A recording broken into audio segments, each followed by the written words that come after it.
चर्चा करीत आहोत। मंचावर उपस्थित असलेल्या सर्व वक्त्यांचं अध्यक्षांचं हार्दिक स्वागत करतो।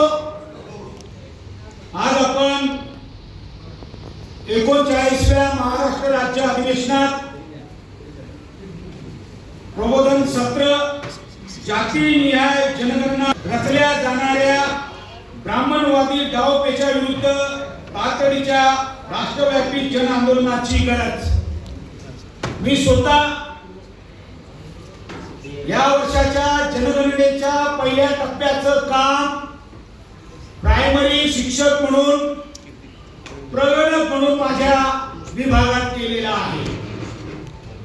यावेळीची जनगणना ही डिजिटल आहे, परंतु गेल्या अनेक वर्षांपासून बामसेफच्या माध्यमातून आणि समविचारी संघटनेच्या माध्यमातून आपण या देशातला जो काही ओबीसी वर्ग आहे, एससी एसटी ची जशी जातीगत जनगणना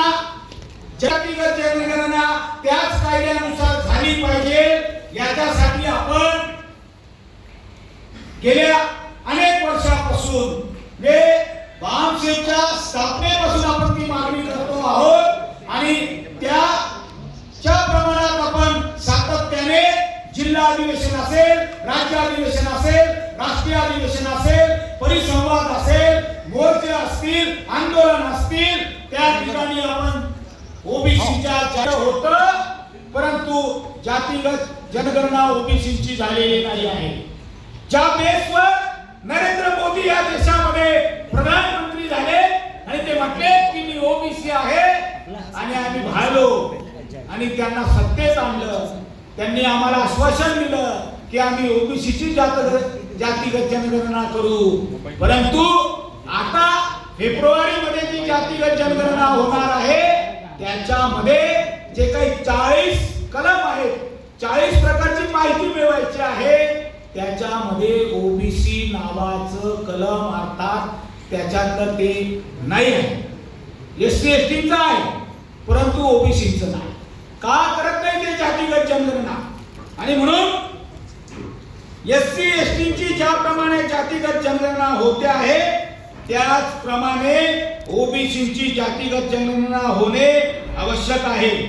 याच्याने काय होणार आहे तर याच्याने जे काही मोठ्या प्रमाणात जिल्हा परिषद आणि महानगरपालिकेमध्ये ओबीसीसाठी जे काही इम्पिरियल डेटा नसल्यामुळे ज्या काही आरक्षण त्यांचं जे आहे त्या प्रमाणात जे काही इलेक्शन होणार आहे ते आजही महाराष्ट्रात झालेलं नाही आहे। आणि म्हणून ओबीसी ची जर जातीगत जनगणना झाली तर ओबीसीची आपल्याला जनसंख्या कळणार आहे, त्या प्रमाणात त्यांना शैक्षणिक, आर्थिक, सामाजिक ज्या काही विविध योजना आहेत त्या विविध योजनेचा फायदा त्यांना होणार आहे।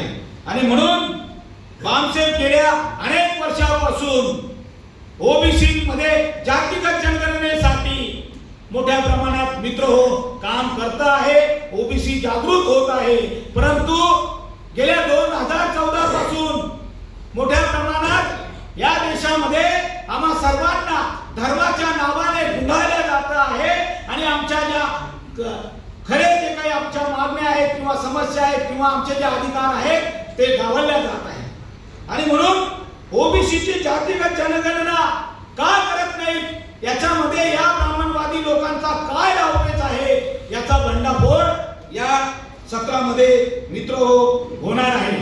वेळ झालेला आहे म्हणून जास्त वेळ न घेता मी सर्व मंचावरील वक्त्यांचं बामसेफ महाराष्ट्र राज्यातर्फे हार्दिक स्वागत करतो आणि हे सत्र आपल्याला 1 ते 1.5 ला संपवायचं आहे। आणि म्हणून सर्व वक्त्यांनाही विनंती करतो की आपण वेळेवर आणि कमी वेळामध्ये जास्त प्रमाणात कसं प्रबोधन करता येईल यासाठी आपण प्रयत्न करूया। बाबासाहेबांनी संविधानाच्या अनुच्छेद 340 नुसार केलेले आहे आणि आपल्यालाही मोठ्या प्रमाणात एससी एसटी आणि ओबीसींना घेऊन या देशामध्ये आमच्या लोकसंख्येच्या प्रमाणात आम्हाला वेगवेगळ्या क्षेत्रात आमचं प्रतिनिधित्व मिळालं पाहिजे। मग ते संसदेतला असू द्या, विधानसभेतला असू द्या, न्यायालयातला असू द्या,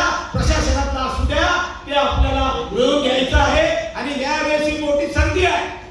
ओबीसी मध्ये मोठ्या प्रमाणात जागृती निर्माण करण्याची ती आपण संधीचं सोनं करूया आणि जागृत करूया.